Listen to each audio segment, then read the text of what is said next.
Hello guys, welcome back to our channel the wood digital classroom. आज हम start करते हैं, क्या कहते हैं, नेचुरल लैंग्वेज प्रोसेसिंग एनएलपी। ये सब्जेक्ट जो है 8th सेमेस्टर में है, 4th ईयर में होता है ना। तो जो इसका कोड है वो है VOE 089 AKTU में। देख लेते हैं एनएलपी होता क्या है, और इसको हम दो वन शॉट में ख़त्म करेंगे इस यूनिट को, फर्स्ट यूनिट को, है ना। एनएलपी देख लेते हैं कौन से टॉपिक्स हैं इसमें जो हमें पढ़ने हैं। इंट्रोडक्शन टू एनएलपी, है ना। The study of language application, NLP हम कहाँ कहाँ यूज़ करते हैं। एवुलेटिंग लैंग्वेज अंडरस्टैंडिंग सिस्टम, लैंग्वेज को कैसे समझ सकता है वो। Different levels of languages analysis, है ना, डिफरेंट कौन कौन से लेवल्स हैं। Representation and understanding, organization of natural language understanding system, linguistic background and outline of English syntax. ये इसके अंदर ही है, लिंग्विस्टिक बैकग्राउंड के अंदर। चलिए फिर स्टार्ट करते हैं एनएलपी। पहले जान लेते हैं एनएलपी होता क्या है। Natural language processing, natural language processing NLP is a branch of artificial intelligence AI that enables computer to understand, interpret, generate and manipulate human language। ठीक है। एनएलपी क्या है? एनएलपी ब्रांच है कंप्यूटर साइंस की branch है। Computer science के अंदर ये आर्टिफिशियल इंटेलिजेंस आता है। तो ये आर्टिफिशियल इंटेलिजेंस के अंदर जो ब्रांच है एनएलपी है ना, जो कि कंप्यूटर्स को अंडर कंप्यूटर हमारी भाषा, हमारी मतलब लैंग्वेज कैसे समझ सकते हैं वो, तो वो एनएलपी में आता है। क्योंकि कंप्यूटर जो नॉर्मली जो समझता है वो बाइनरी लैंग्वेज समझता है, 0 और 1, है ना। और ह्यूमन की जो लैंग्वेज होती है वो तो काफ़ी अलग अलग है। कोई हिंदी बोलता है, कोई इंग्लिश, तो कंप्यूटर हर किसी की लैंग्वेज तो समझ नहीं सकता, है ना। तो इसलिए एनएलपी इसलिए बनाया गया है क्योंकि वो ह्यूमन की जो नेचुरल लैंग्वेज है उसको समझ सके और दोनों के बीच में इंटरेक्शन हो सके, ह्यूमन के और कंप्यूटर के बीच में। A field of AI and computer science focused on interaction between computers and human language। ये फील्ड जो है ये एआई की फील्ड है ना, कंप्यूटर साइंस की। इसमें कंप्यूटर के बीच में और ह्यूमन के बीच में इंटरेक्शन कैसा होता है आपस में, दोनों बातचीत कैसे करें, कम्युनिकेशन कैसे बिल्ड हो दोनों के बीच में, उसमें एनएलपी हमारी हेल्प करती है। It combines linguistic with machine language to bridge the gap between human communication and computer compression। ठीक है। ये इसकी ज़रूरत क्यों पड़ी? क्योंकि कंप्यूटर और ह्यूमन दोनों एक दूसरे की लैंग्वेज नहीं समझ सकते।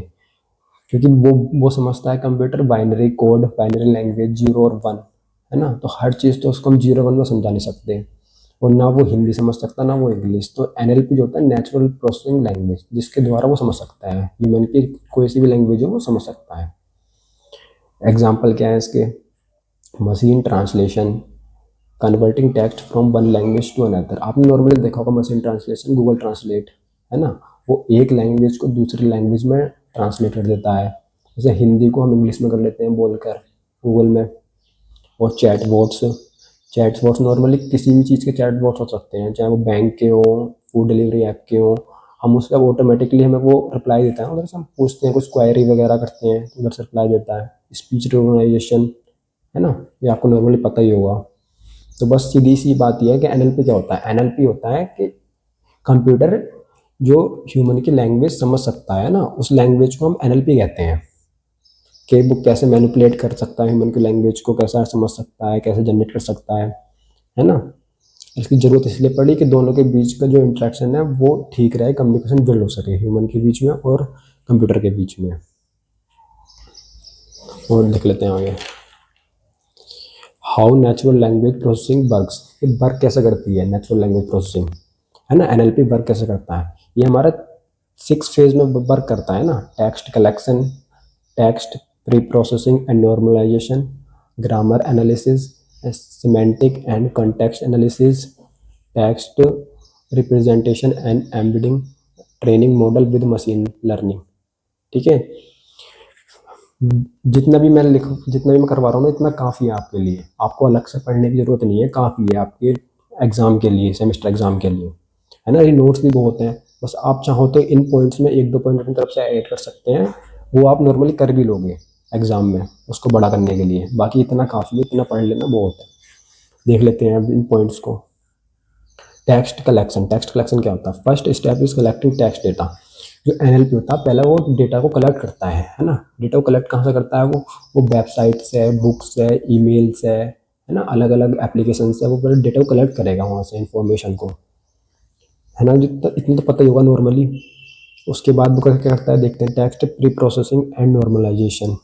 After collecting text it must be clean and prepared, है ना। उसने डेटा कलेक्ट करा अलग अलग वेबसाइट से, अलग अलग बुक से, ईमेल से, फिर उसको नॉर्मलाइज करेगा, उसको प्रिपेयर करेगा टेक्स्ट को कि उसमें कुछ एरर है उसको हटाएगा, है ना, उसको नॉर्मल करेगा जिससे कि ईजी हो समझना। कौन से स्टेप यूज़ होते हैं इसके अंदर text pre processing and normalization के अंदर? टोकनाइजेशन, है ना, ब्रेकिंग सेंटेंस इनटू वर्ड। सबसे पहले क्या करता है वो सेंटेंस को वर्ड्स में ब्रेक करता है। नॉर्मली बड़े बड़े सेंटेंस को पहले उसमें वर्ड्स में ब्रेक करके समझते हैं। जैसा कि एग्जांपल है आई लव एनएलपी, है ना, ये पूरा एक सेंटेंस हो गया आई लव एनएलपी। तो इसने इसको ब्रेक करा बीच में, आई को अलग करा, लव को अलग और एनएलपी को अलग, है ना। पहला तो ये करता है एग्जांपल। दूसरा ये क्या कहते हैं लोअर केस में कर देता है। कोई अपर केस में है तो उसको लोअर केस में कर देगा। हेलो, जैसे हेलो हमारा कैपिटल लेटर में लिखा है तो इसको लोअर केस में कर देगा। Remove common words like is, the, a, stemming convert words to root form, है ना। पहला पॉइंट है रिमूव कॉमन वर्ड्स। ये कॉमन वर्ड्स को रिमूव कर देता है ना। जैसे कि Ram is playing, Ram is playing है ना, तो बीच में इज आया ना, इज, तो दोनों का सेंटेंस का मतलब है राम एक नाम है और वो खेल रहा है, प्लेइंग, है ना। तो इज जो है ये कॉमन वर्ड है, इसे हम कहीं भी यूज कर सकते हैं ना। तो इसको हटा भी देंगे ना तो एक बार को समझ में आ जाएगा। तो कॉमन वर्ड्स को हटा देता है कि जिससे कि ईजी हो और कम से कम शब्द या फिर सेंटेंस बने। Stemming converts to root form, इसका मतलब है ये उनको रूट फॉर्म में कर देता है। जैसे कि मतलब बेसिक फॉर्म में, जैसे कि हमारा प्लेइंग है, प्लेइंग हमारा किससे बना है? प्ले से बना है, आईएनजी लगा दिया तो प्लेइंग बन गया। तो इसके रूट फॉर्म क्या है? प्ले। तो इसको ये टेक्स्ट प्री प्रोसेसिंग में होता है ना, सब नॉर्मलाइजेशन करता है, टेक्स्ट को एनालिसिस करता है क्या क्या है उसके अंदर, कैसे कैसे उसको लोअर केस में करना है, ब्रेक करना है सेंटेंसेस को, उसकी रूट फॉर्म क्या है, और कॉमन वर्ड्स हटा के देखता है। ये सब इसमें होता है हमारा। थर्ड फेज है हमारा ग्रामर एनालिसिस। इसे ग्रामर एनालिसिस को भी कहते हैं हम syntactic analysis. Computer check sentence structure and grammar. Normally जो भी हमारा सेंटेंस है उसकी ग्रामर चेक करता है ना, कि उसमें सब्जेक्ट क्या है, वर्ब क्या है, ऑब्जेक्ट क्या है, वो ठीक जगह लगे हुए हैं, सब्जेक्ट अपनी जगह, वर्ब अपनी जगह, है ना। वो चेक करता है सेंटेंस को। जैसे कि एग्जांपल राम ईट्स मैंगो, है ना, तो सब्जेक्ट क्या हो गया राम, वर्ब क्या हो गई हमारी ईट्स, ऑब्जेक्ट क्या हो गया मैंगो। तो ये बिल्कुल सिस्टमेटिक वे में आया ना, ऐसे नहीं कर सकते इसको कि हमने राम को पीछे लिख दिया और ईट्स को आगे लिख दिया, तो गलत हो जाएगा। सब्जेक्ट अपनी जगह, वर्ब अपनी जगह, ऑब्जेक्ट अपनी जगह। तो ये ग्रामर एनालिसिस करता है। उसके बाद फोर्थ पॉइंट है हमारा phase semantic and context analysis. Computer tries to understand the meaning of the data sentence. Computer जो अंडरस्टैंड कैसे करता है उसके सेंटेंस के मीनिंग को, डेटा को, है ना, वो इसमें इसमें होता है। I went to the bank, है ना, इस सेंटेंस का एक अपना मतलब आ रहा है, ऐसा नहीं कि कुछ भी बना के रख दिया हो। उसका मीनिंग देखते हैं, उसका कुछ बिल्कुल बेसिक मीनिंग आ रहा है नहीं आ रहा है। जैसे इस सेंटेंस का मीनिंग आ रहा है ना। तो इसमें यही होता है कि वो उसे एनालिसिस करता है कि उसके जो सेंटेंस है उसका कोई क्या मीनिंग है, वो सही है या नहीं है। उसके बाद है फिफ्थ हमारा text representation and embedding. Computers can not understand words directly. Computer directly तो वर्ड्स को अंडरस्टैंड नहीं कर सकता। So words are convert to number, तो उसको पहले नंबर में कन्वर्ट करता है वो पहले, है ना। ये वो समझ नहीं सकता वर्ड्स को, वो समझता है ना कोड को, बाइनरी कोड को, जीरो और वन को, तो पहले उसको कन्वर्ट करता है। जैसे कि कैट है, तो कैट को वो बाइनरी कोड क्या होता है कैट का? 0 to 1। ये मैंने नॉर्मली ऐसे लिख दिया है, कोड होते अलग हैं, आप लिख सकते हो ऐसे, है ना, समझाने के लिए। डॉग का कोड ऐसे ही है 356, तो ये अलग अलग कोड है, इनको समझता है। आपने टाइप करा 0 to 1 तो वो कैट है ना। और देख लेते हैं नेक्स्ट सिक्स्थ पॉइंट हमारा training model with machine learning. ये हमारा फाइनल फेज है। इसमें ये करता है जितने भी मेरा डेटा हुआ उसको एनालिसिस करा, उसको ग्रामर चेक करी, एंड में उसको ट्रेन करेगा। वो सब चीज़ें उसने जो स्टोर करा था डेटा वगैरह, जो उसकी ग्रामर एनालिसिस वगैरह करा, उसको सबको फिर ट्रेन करेगा मॉडल को, है ना। फिर उस डेटा को प्रोसेस करेगा। बस इसमें इतना ही है। देख लेते हैं why natural language processing NLP is needed. NLP की ज़रूरत क्यों पड़ी, नेचुरल लैंग्वेज प्रोसेसिंग की ज़रूरत क्यों पड़ी। ह्यूमन कंप्यूटर कम्युनिकेशन, आप इसके अंदर पॉइंट बना के लिख सकते हैं, मैं नॉर्मली हेडिंग लिख दी है, इसके अंदर आप पॉइंट की तरफ से लिख सकते हैं। ह्यूमन कंप्यूटर कम्युनिकेशन, ह्यूमन के कंप्यूटर के बीच में कम्युनिकेशन, दोनों आपस में एक दूसरे की लैंग्वेज को समझे कैसे, इंट्रैक्शन कैसे करें, कम्युनिकेशन बिल्ड कैसे करें। Processing large amount of text, जितना भी लार्ज अमाउंट ऑफ डेटा है, टेक्स्ट है, उसको प्रोसेस के एनएलपी के द्वारा कर सकते हैं हम। लंबे लंबे सेंटेंस है, पूरा पूरा पैराग्राफ है, एनएलपी के द्वारा करते हैं उसको, है ना। ऑटोमेशन ऑफ टास्क, टास्क को ऑटोमे है ना, ऑटोमेशन टास्क को कैसे कर सकते हैं हम कुछ पूछते हैं चैट से, है ना, चैट बॉट से, तो वो ऑटोमेटिकली हमें आंसर करता है, तो एनएलपी के द्वारा करता है। हम अपनी लैंग्वेज में पूछते हैं चैट बॉट से, क्वेरी वगैरह करते हैं, तो उधर से रिप्लाई मिलता है, वो ऑटोमेशन ऑफ टास्क होता है ना। Better search and information retrieval, better search मतलब ये एसईओ में भी हमें काम करता है, मतलब एसईओ में ऐसे मतलब उसको रैंक पे लाने के लिए, कुछ भी चीज़ को हमें कुछ चीज़ देखनी है, ढूंढनी है, तो उसको रैंक पे लाने के लिए कि वो सर्च इंजन पे हम उसको देख पा रहे हैं नहीं देख पा रहे हैं, हम बेटर सर्च के लिए होता है ना। अब नेक्स्ट जो उसका टॉपिक है, द स्टडी ऑफ लैंग्वेज, ये भी पूछ लिया जाता है कई बार, कभी कभी 2 नंबर में पूछ लिया जाता है, वरना ये 7 नंबर में पूछ लिया जाता है लॉन्ग क्वेश्चन में। देख लेते हैं स्टडी ऑफ लैंग्वेज क्या है। The study of language means understanding how human language works, including how words are formed, how sentences are structured and how meaning is communication. Study of language क्या है, study of language है कि वो हमारी language को समझता कैसे है ना, ह्यूमन की लैंग्वेज को कैसे समझ पा रहा है, हाउ ह्यूमन लैंग्वेज वर्क्स, कि ह्यूमन की लैंग्वेज काम कैसे करती है, कि उसमें शब्द बनते कैसे हैं, सेंटेंसेस बनते कैसे हैं, हाउ सेंटेंसेस आर स्ट्रक्चर, तो सेंटेंस का स्ट्रक्चर क्या होता है ना, उसका मीनिंग क्या है, कम्युनिकेशन का सेंटेंस का मीनिंग क्या है, वो स्टडी में आता है सब कुछ।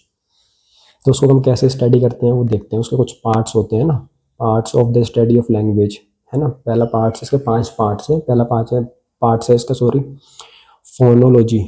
Phonology, it is the study of sound in all language. इसमें हम साउंड की स्टडी करते हैं, जैसे हम कुछ भी शब्द बोल रहे हैं, कैट, डॉग, तो इसमें जो साउंड निकल रहा है ना, वो स्टडी जो होती है फोनोलॉजी के अंदर आती है। Different pronunciation of word likes, देखो कैट, बैट, मैट, तीनों शब्द एक जैसे लग रहे हैं ना, कैट, बैट, मैट, और इनका साउंड अलग निकल रहा है, कैट, बैट और मैट, तो ये सब हमारा फोनोलॉजी के अंदर आता है। और सेकंड पॉइंट है हमारा morphology, how words are formed from smaller, मतलब जो उसके रूट वर्ड्स हैं, हम कुछ अलग वर्ड्स कैसे बना सकते हैं। जैसे रूट वर्ड हमारा प्ले है, तो प्ले से प्लेइंग बन गया, प्लेयर बन गया, ये हमारा मॉर्फोलॉजी के अंदर आता है। उसके बाद है हमारा syntax, it studies sentences structure and grammar rule. इसमें हम क्या करते हैं, उसके ग्रामर रूल को समझते हैं, सेंटेंस के, उसका स्ट्रक्चर क्या है, किस स्ट्रक्चर में लिखा हुआ है, वर्ब कहाँ लगी हुई है ना, ये सब इसके अंदर आता है। सी इज रीडिंग अ बुक, है ना, वर्ब अपनी जगह है और ऑब्जेक्ट अपनी जगह है, तो ये हमारा पूरा सेंटेंस का स्ट्रक्चर है, ग्रामर रूल फॉलो कर रहा है ना। ऐसे हम इसको ऐसा लगा दें, सी रीडिंग बुक इज, तो ये तो गलत हो गया, राइट। तो ये है ना कि वर्ब अपनी जगह है, ऑब्जेक्ट पीछे है, बिल्कुल एक सिस्टमेटिक वो निकल रहा है इसका मीनिंग, ये हमारा सिंटैक्स में आता है। उसके बाद आता है semantic, studies the meaning of words and sentences.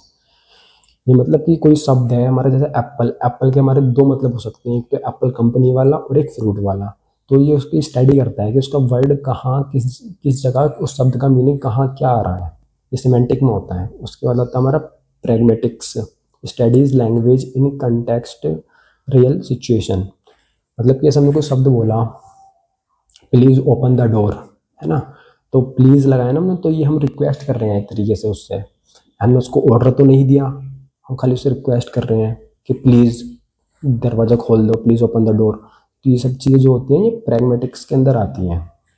बस स्टडी ऑफ लैंग्वेज में सिर्फ इतना ही है, आप इसमें 1-2 पॉइंट और ऐड कर सकते हैं अपनी तरफ से, बाकी इतना भी करोगे तो काफ़ी है। और देख लेते हैं नेक्स्ट, इसके बाद एप्लीकेशंस ऑफ एनएलपी। एप्लीकेशंस क्या है एनएलपी की, कहाँ कहाँ हम एनएलपी को यूज़ करते हैं, है ना, किस किस जगह यूज़ करते हैं, क्या क्या उसके एप्लीकेशन में देखते हैं। मशीन ट्रांसलेशन, जैसा आपको पता ही है, मैंने पीछे बताया अभी कि एक लैंग्वेज को दूसरी लैंग्वेज में कन्वर्ट करना, उसके टेक्स्ट को या फिर लैंग्वेज को, वॉइस को, है ना। NLP help translate text from one language to another, जैसे इंग्लिश को हिंदी में ट्रांसलेट कर दिया। चैट बोट्स, है ना, कस्टमर की क्वेरी वगैरह वो ऑटोमेटिकली हमें आंसर करता है। जैसे हम किसी भी शॉपिंग ऐप पर पूछते हैं क्वेरी कि हमारा ऑर्डर कब तक आएगा चैटबॉट से, तो वो खुद क्वेरी करके बताता है उधर से automatically. Speech recognition converts spoken words into text. Speech में ये होता है कि हम कुछ भी बोल रहे हैं उसको वो क्या कहते हैं टेक्स्ट में कन्वर्ट कर रहा है। जैसे कि हम यूट्यूब से पूछते हैं प्लीज़ प्ले द सॉन्ग, है ना, वॉइस वाला ऑप्शन यूज़ करके, तो वो स्पीच रिकॉग्निशन के अंदर आता है। Spam email detection identifies and filter unwanted emails. Spam email detection में क्या होता है, ये डिटेक्ट करता है, आइडेंटिफाई करता है कौन से ईमेल हमारे लिए सही है, फिल्टर करता है उन्हें अनवांटेड मतलब कोई स्पैम तो नहीं है, ऑटोमेटिक कर देता है उसको, है ना। उस जगह भी हम एनएलपी का यूज़ करते हैं। 4 एप्लीकेशन वो होता है, वो अपनी तरफ से और भी लिख सकते हैं। Phases of natural language processing, कौन से फेज में काम करता है ये पूछ लिया जाता है 7 नंबर में, इंपॉर्टेंट पढ़ना है ना, कौन से फेज में है। देख लेते हैं। पहला फेज है इसका लेक्सिकल एंड मॉर्फोलॉजिकल एनालिसिस। जैसे पीछे पढ़ा लेक्सिकल, लेक्सिकल है ना, उसके बाद आता है सिमेंटिक एनालिसिस, सिमेंटिक एनालिसिस, उसके बाद डिस्क्लोजर इंटीग्रेशन, फिर पैरामीट्रिक एनालिसिस। तो देख लेते हैं इनको डिटेल में इन फेजेस को। फर्स्ट फेज है हमारा lexical and morphological analysis. This is the first step of NLP. Lexical हमारा फर्स्ट स्टेप होता है ना एनएलपी का, computer breaks the sentence into words. इसमें क्या करते हैं हम, इसमें हम मॉर्फोलॉजिकल में हम उसको ब्रेक करते नहीं है कि पहले जो पीछे दिखाया था राम इज प्लेइंग, तो राम अलग और इज अलग और प्लेइंग इज मॉर्फोलॉजिकल में होता है। It studies the structure of words. Lexical को हम क्या कहते हैं, स्टडीज करते हैं शब्द के ऊपर, सेंटेंस के ऊपर कि उसका मीनिंग क्या है, ये सब है ना लेक्सिकल के अंदर आता है। जैसे एग्जांपल राम इज प्लेइंग, तो राम अलग इज अलग प्लेइंग अंदर। मॉर्फोलॉजी का एग्जांपल हमारा है प्लेइंग। प्लेइंग किसका बना है, प्ले से प्लस आईएनजी, है ना, प्लेइंग इसका रूट वर्ड क्या हो गया प्ले। सेकंड फेज है हमारा सिनेंटिक एनालिसिस, इसे हम पार्सिंग भी कहते हैं, है ना, कभी पार्सिंग से पूछे तो आप समझ जाना है। सेकंड फेज की बात हो रही है। Check grammar and sentence structure, इसमें ग्रामर चेक करते हैं, सब्जेक्ट वर्ब ऑब्जेक्ट कि उसका क्या कहते हैं, उसका पूरा स्ट्रक्चर क्या है, वर्ब कहाँ लगी हुई है, मीनिंग निकल रहा है नहीं निकल रहा, वर्ब वहाँ लगने से, है ना, पूरा एक स्ट्रक्चर होता है पूरा। थर्ड फेज है हमारा semantic analysis. In this phase the computer understand the meaning of the sentences. इसमें कंप्यूटर अंडरस्टैंड करता है ना कि मीनिंग क्या है सेंटेंस का, कोई एक्चुअल मीनिंग है भी या नहीं। राम ईट्स मैंगो, तो इसका एक्चुअल मीनिंग आ रहा है ना, कि राम मैंगो खा रहा है ना, तो ये मीनिंगफुल है। ऐसा नहीं है कुछ भी लगा दिया हो कि राम मैंगो ईट्स या फिर ईट्स मैंगो राम, ऐसा ना उल्टा नहीं कर सकते ना, मीनिंगफुल है। तो इस वो थर्ड फेज में होता है हमारा। उसके बाद डिस्कोर्स इंटीग्रेशन, ये हमारा फोर्थ फेज है। This step understand the connection between multiple sentence. इसमें क्या होता है, इसमें मल्टीपल सेंटेंस के बीच का कनेक्शन जो होता है वो बिल्ड होता है ना, डिस्कोर्स में। जैसे कि Ram bought a car, it is a red, है ना, तो राम ने कार खरीदी है ना, तो राम की जगह ये होगी फिर it is a red, car के लिए ही इट यूज हुआ है, it refers to a car, तो 2 सेंटेंस जुड़े हैं ना इट से, तो ये हमारा डिस्कोर्स में आता है। अब आते हैं लास्ट फेज पे। लास्ट फेज है हमारा फिफ्थ फेज, फाइनल फेज है हमारा pragmatic analysis. Final step is understand the real situation. इसमें वो ही है जो पीछे बताया था रियल सिचुएशन, कि जैसे कि राम ओपन डोर, वो प्लीज़ ओपन द डोर, है ना, तो प्लीज़ लगाया तो वो रिक्वेस्ट कर रहा है। उसमें सिचुएशन देखते हैं कि एक्चुअल सिचुएशन है क्या, कहीं वो ऑर्डर दे रहा है, रिक्वेस्ट कर रहा है, ये सब हमारा प्रैग्मेटिक के एनालिसिस के अंदर आता है, लास्ट फेज के अंदर, है ना। आप इतना पढ़ लेना काफ़ी है। चलिए अब देखते हैं difference between NLP and NLU.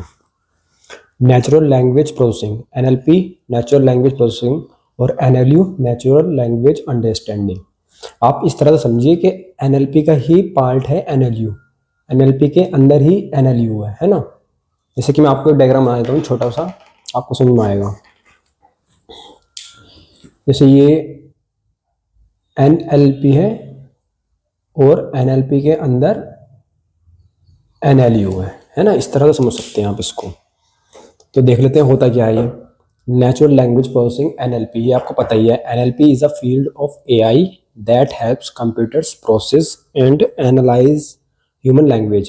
NLP जो फील्ड है वो एआई की फील्ड है ना। उसमें हम कंप्यूटर को सिखाते हैं, प्रोसेस करते हैं कि ह्यूमन की लैंग्वेज को कैसे सीखते हैं, एनालाइज करते हैं ना। ये सब एनएलपी में होता है कि वो ह्यूमन की लैंग्वेज समझ सके।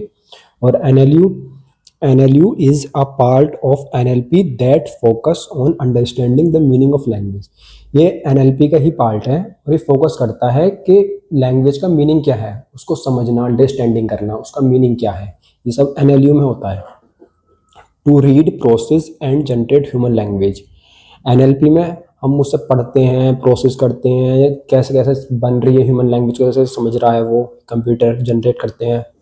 और एनएलयू में to understand the actual meaning and intention of the language, कि उसका एक्चुअल मीनिंग क्या है, लैंग्वेज के सेंटेंस का मीनिंग क्या है और उसकी इंटेंशन क्या है, वो ऑर्डर दे रहा है या फिर रिक्वेस्ट कर रहा है, वो सब हम एनएलयू के अंदर समझते हैं। Broad concept that includes many language processing task. NLP हमारा ब्रॉड है, मतलब ब्रॉड मतलब काफ़ी बड़ा है। इसके अंदर अलग अलग लैंग्वेजेस को डेवलप करते हैं ना, कि हिंदी, मराठी सब समझ सके हमारा सिस्टम है ना, वो सब एनएलपी में होता है। नैरो कॉन्सेप्ट, इट इज़ अ सब फील्ड ऑफ एनएलआई। ये इसके कंपैरिजन छोटा है और ये इसका ही सब फील्ड है, क्या कहते हैं, एनएलपी का। Breaking a sentence into words and checking grammar. इसमें हम सेंटेंस को ब्रेक करते हैं और वर्ड्स को ब्रेक करते हैं और उसको एक अलग अलग वर्ड्स में चेक करते हैं ग्रामर को, उसकी ग्रामर सही है ना, कि वर्ब सही जगह है, ऑब्जेक्ट सही जगह है। ये सब हम एनएलपी के अंदर होता है। Understanding what the sentence actually means. इसमें मेन काम इसका यही है कि सेंटेंस का एक्चुअल मीनिंग क्या है, मतलब क्या है और उसकी इंटेंशन क्या है, ये सब हमारा एनएलयू में होता है। अब देख लेते हैं next, evaluation of natural language processing NLP system, है ना। इसका मतलब क्या है कि कहाँ से शुरुआत हुई, कौन से प्रोसेस होते हैं नेचुरल लैंग्वेज के अंदर, क्या क्या फेज है, स्टेप्स है, वो सब इसके अंदर है ना। Evaluating an NLP system means checking how well the system understands and process human language. NLP system means ये चेक करता है कि सिस्टम कैसे समझ पा रहा है, कैसे काम कर रहा है, कैसे प्रोसेस कर रहा है ह्यूमन लैंग्वेज को। It helps us know whether the system is working correctly and giving accurate result। ये हमें मदद करता है सिस्टम को कि वो कैसे वर्क कर रहा है ना, सही वर्क कर रहा है और एक्यूरेट रिजल्ट दे रहा है नहीं दे रहा। हमने कुछ उससे पूछा है ना, कि अपनी लैंग्वेज में कुछ पूछा है तो वो कैसे करेक्ट वो दे रहा है, वो सब इसके अंदर होता है। एक्यूरेसी, एक्यूरेसी आपको नॉर्मल वे में पता ही होता है क्या होती है ना, ऐसा कहते हैं नहीं कितने % एक्यूरेसी है उसकी टाइपिंग में, इस प्रकार। Accuracy measures how many predictions made by the system are correct. ये एक तरह से प्रेडिक्शन करता है सिस्टम, है ना, कि कितने % सही है। जैसे कि मेल, उसने क्या कहते हैं, उसने 100% हमने उसको स्पैम मेल दिए और उसमें 90% ही डिटेक्ट करे हैं एक्यूरेसी से, है ना। 90% एक्यूरेसी से सही काम करा उसने और 10% गलत से, तो ये एक्यूरेसी हो गई। और precision measures how many predicate result are actually correct. इसमें जो होता है कि जो उसने यहाँ पे स्पैम डिटेक्ट करते हैं वो एक्चुअली कितने करेक्ट है उसके अंदर, वो सब प्रिसीजन में होता है ना। ये भी प्रिडिक्शन के अंदर प्रिडिक्ट करते हैं इसमें भी।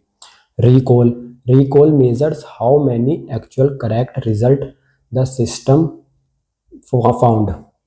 रिकॉल का मतलब ये है कि एक्चुअल करेक्ट रिजल्ट कितने सिस्टम ने फाउंड करे हैं। 30 स्पैम ईमेल डिटेक्ट करे थे सिस्टम ने, है ना, डिटेक्ट करे, उसमें से 25 उसने डिटेक्ट करे हैं, 30 भेजे थे उसको, 25 उसने डिटेक्ट करे हैं। रिकॉल इज हाई, इसको रिकॉल हाई है ना, 5 ही छोड़े हैं खाली, उसका रिकॉल हाई है। अगर ये यहाँ पे 10 डिटेक्ट करता और 30 करता तो ये बहुत लो हो जाता है उसका रिकॉल, है ना। F1 score is a combination of precision and recall, मतलब इसका और इसका कॉम्बिनेशन है। ये आपको पता ही है, प्रेडिक्ट करता है कि कितने एक्चुअली करेक्ट है नहीं है, और ये आपको पता ही है कि स्पैम कितने डिटेक्ट कर रहे हो उसने, कितने नहीं। It gives a balanced measure of system performance. ये बैलेंस करके चलता है दोनों को, है ना, कि सिस्टम परफॉर्मेंस बैलेंस है, एक्यूरेसी कितनी है, गलत कितने हैं, दोनों बैलेंस करके। Different levels in language analysis, levels of NLP. ये आपने पीछे ही पढ़े थे, सेम वही है, इसलिए मैं इसको ज़्यादा मैंने इसकी थ्योरी नहीं लिखी, जो पीछे आपने पढ़े थे वही सब है। फोनोलॉजी लेवल, है ना, वो साउंड किस प्रकार से करता है।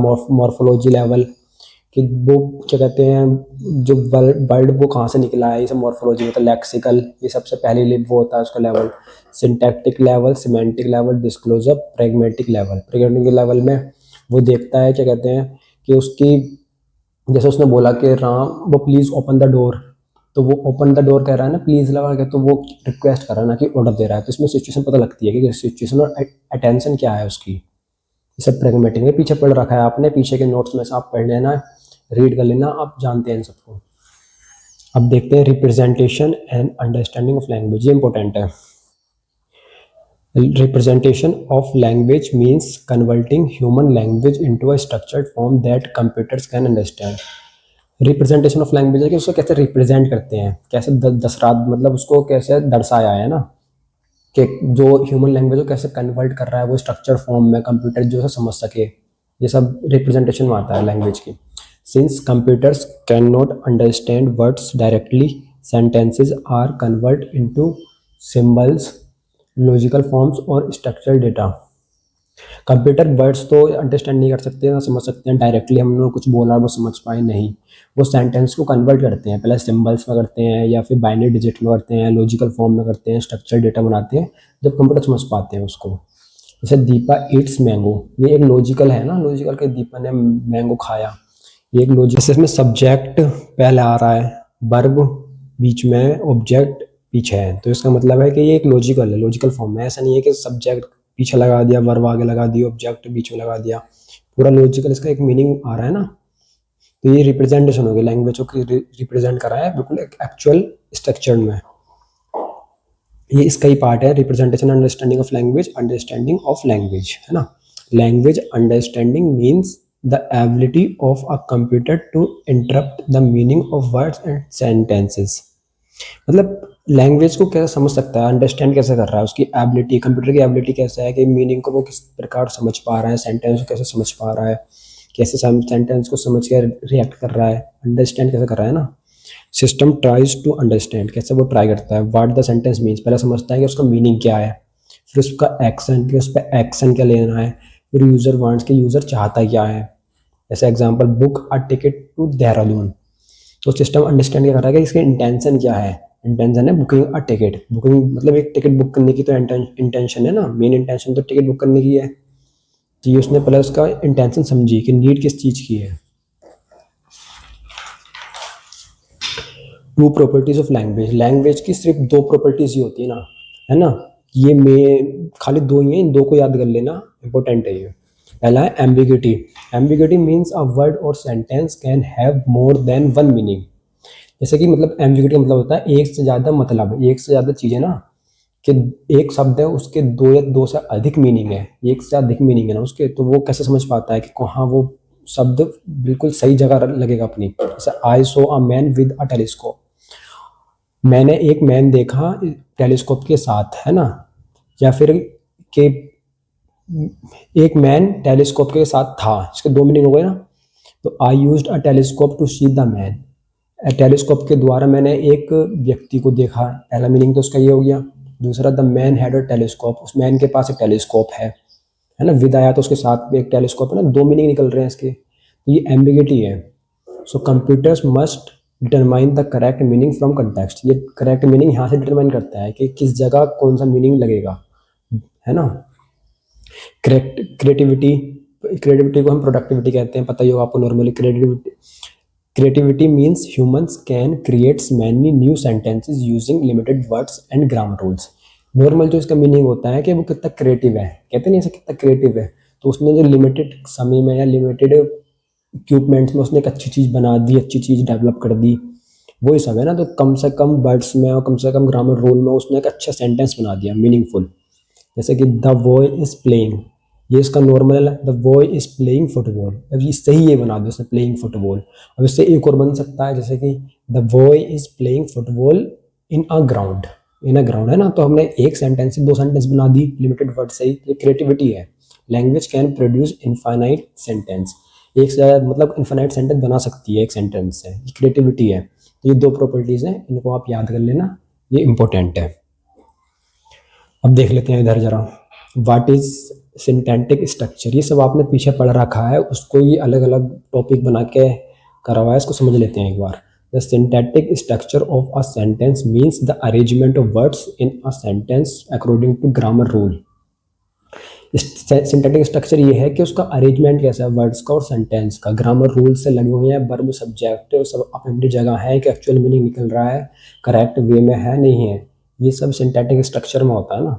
Syntax help us understand how words combine to form a correct sentence, कि शब्द मिल गया कैसे करेक्ट सेंटेंस बनाएंगे, है ना, ये हेल्प करता है हमें syntax.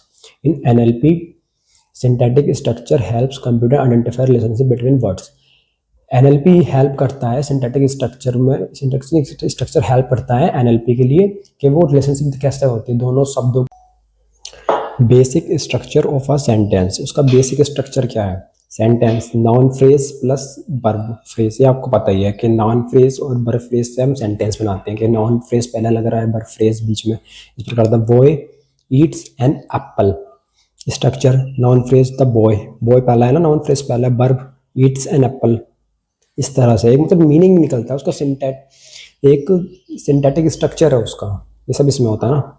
Logical form of sentence, ये इंपॉर्टेंट है ये भी, कि लॉजिकल फॉर्म क्या है सेंटेंस की। The logical form of a sentence means represent the meaning of a sentence in a formal and structured way so that a computer can understand it. Logical form का मतलब है कि sentence को हम कैसे रिप्रेजेंट कर रहे हैं, उसका मीनिंग क्या है, वो फॉर्मल वे में है नहीं है, उसका स्ट्रक्चर्ड क्या है, करेक्ट स्ट्रक्चर है, कंप्यूटर उसे स्टैंड कर सकता नहीं कर सकता, एक मीनिंगफुल और फॉर्मल वे को कंप्यूटर अंडरस्टैंड कर पाएगा सेंटेंस को। In NLP logical form converts a natural language sentence into a logical expression. जो एक लॉजिकल सेंटेंस होगा उसको एनएलपी कन्वर्ट्स करता है लॉजिकल एक्सप्रेशन में, है ना, जिससे कि रिलेशनशिप दिखती है कि ऑब्जेक्ट्स में क्या रिलेशनशिप है, क्या एक्शन लेना है, क्या प्रॉपर्टीज है, जब तो समझ पाता है वो। जैसे कि हमारी लैंग्वेज, हमने कुछ बोला है, कुछ सेंटेंस बोला, प्लीज ओपन द डोर, इस तरीके से, तो प्लीज ओपन द डोर एक एक्चुअल सेंटेंस, उसका कोई मीनिंग है, एक्चुअल मीनिंग है उसका, और वो एक करेक्ट वे में है बिल्कुल, कि नाउन और वर्ब अपनी जगह लगे हुए हैं, लॉजिकल सेंटेंस बना हुआ है, तो एनएलपी उसे कन्वर्ट कर देगा, क्या कहते हैं, लॉजिकल एक्सप्रेशन में, बाइनरी डिजिट में, फिर उसको कंप्यूटर समझ पाता है, ये होता है, ठीक है। It helps computer understand the exact meaning of a sentence, जब कंप्यूटर उसका एग्जैक्ट मीनिंग समझ पाता है कि मीनिंग क्या है उसका एग्जैक्ट। अच्छा, Deepa Yeats mango, logical form क्या है इसकी, कि क्या खाया उसने, ईट, राम, सॉरी यहाँ गलत हो गया ये,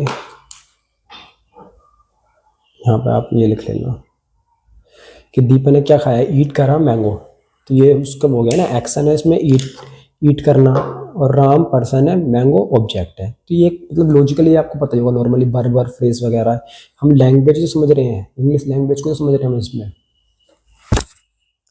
organisation of a natural language understanding NLU system, organization के नेचुरल लैंग्वेज को कैसे ऑर्गेनाइज करें, कौन से फेज तक मिलकर बनती है, पहला कौन सा फेज है नेचुरल लैंग्वेज का, मतलब ये सब इसमें सीखेंगे हम। The organization of natural language understanding NLU system shows how a computer understand a user sentence and generate a response। वही मीनिंग है इसका कि एनएलपी सिस्टम कैसे समझता है, एनएलयू के द्वारा समझता है, एनएलयू तो है हमारा नेचुरल लैंग्वेज अंडरस्टैंडिंग, के लैंग्वेज को कैसे समझ पा रहा है, कि सेंटेंस का एक्चुअल मीनिंग क्या है, वो कैसे जनरेट कर रहा है, उसका रेस्पॉन्स क्या दे रहा है, ये सब हम एनएलयू के अंदर समझते हैं। The system works in a several phases, है ना, 3 फेजेस में मेनली वर्क करता है वैसे ये। इनपुट देते हैं हम कुछ, तो फिर वो उसे अंडरस्टैंड करेगा एनएलयू, फिर उसका रेस्पॉन्स देगा, है ना, वही ना, इनपुट दिया फिर आउटपुट मिला, उस प्रकार से ही कि इनपुट दिया फिर उसने अंडरस्टैंडिंग करी कि क्या चीज़ पूछना चाह रहा है, क्या है, उसने कन्वर्ट करा उनको अपने बाइनरी डिजिट वगैरह में, फिर उसको रेस्पॉन्स दिया। वर्ड्स पहला जो उसमें वो हो जाएगा, क्या कहते हैं, पहला स्टेज या फेज, वर्ड्स, वर्ड्स ही हमारा इनपुट है ना, इनपुट बोलते हैं वर्ड्स हमारा इनपुट है। The process start when the user gives input words और अ सेंटेंस, ये प्रोसेस स्टार्ट करता है जब यूजर कुछ इनपुट देता है ना, कुछ सेंटेंस दिया, कुछ पूछा, तो ये ऐसे जैसे कि पूछा उसने, where is the nearest metro, मेरे पास कौन सा मेट्रो है ना, ये हमने पूछा है, इनपुट दिया है। पार्सिंग सेकंड है हमारा step, parsing. In this step the system analyse the grammar of the sentence, इसमें वो ग्रामर एनालाइज करता है कि वेयर मतलब नाउन है, वर्ब है, सेंटेंस का क्या स्ट्रक्चर है, ये सब इसमें करता है। सब्जेक्ट हमारा मेट्रो, और उसने क्वेश्चन क्या पूछा, लोकेशन तो पूछ रहा है वो कहाँ है, तो ये एनालाइज करता है सब ग्रामर रूल वगैरह पार्सिंग के अंदर।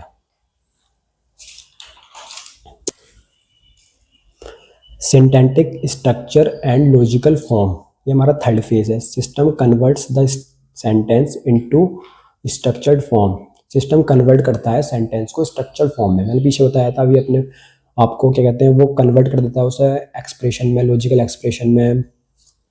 जैसे राम ईट्स मैंगो, तो क्या ईट कर रहा है राम? मैंगो। तो ये इसका मतलब एक लॉजिकल है, इसका एक कोई एग्जैक्ट मीनिंग है कि क्या क्या एक्शन है और क्या वर्ब है। Computer understand relationship between words, पता ही है आपको कि ये कंप्यूटर कैसे अंडरस्टैंड करता है वर्ड्स के बीच का जो रिलेशनशिप है। Conceptual interpretation, system use context to understand the correct meaning, system context use करता है कि इसे लिखने का कंटेक्स्ट क्या है, कैसे उसे अंडरस्टैंड करना, उसका करेक्ट मीनिंग क्या बनेगा सेंटेंस का। फाइनल मीनिंग, उसके बाद उसका फाइनल मीनिंग क्या है। After analysing the system determines final meaning of the sentence, कि फाइनल मीनिंग क्या है उसका, वो क्या पूछना चाह रहा है, एक्चुअल उसको क्या नीड है। Application context, check the application environment, फिर वो एप्लीकेशन एनवायरनमेंट चेक करेगा, है ना। एप्लीकेशन रीजनिंग, फिर उसमें अपना वो मतलब अपना लॉजिक लगाएगा कि उसमें उसको अप्लाई करेगा कि बेस्ट रिजल्ट क्या दूँ, बेस्ट फाउंड क्या दूँ। एक्चुअल उसने जब मेरे से पूछा था कि नियरेस्ट मेट्रो कहाँ है, उस लोकेशन के पास एक्चुअल लोकेशन कौन सी है, ये सब इसमें करता है ना, रीजनिंग लगाता logically. Meaning of the response, what information should be return to the user, अब वो उसका मीनिंग ढूंढेगा कि उसको जो रिटर्न यूजर को जो रिप्लाई देना है उसका एक्चुअल मीनिंग क्या है और कैसे रिप्लाई देना है।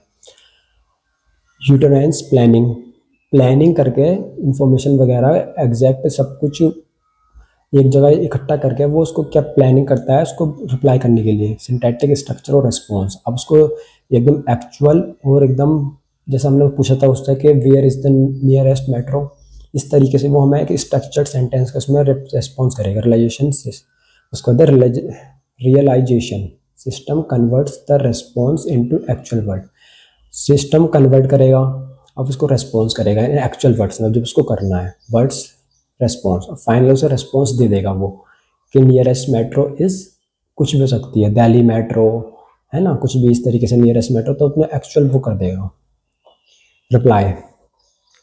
बस इतना ही था, ये इसके मेन टॉपिक्स थे, पूरी यूनिट कवर हो गई है, इतना कर लोगे आप काफ़ी है ना। मैं तो सोच रहा था इसको दो वन शॉट में ख़त्म करूँगा, लेकिन मैंने आपके लिए इसको वन शॉट में ही ख़त्म कर दिया पूरा एक ही वीडियो में।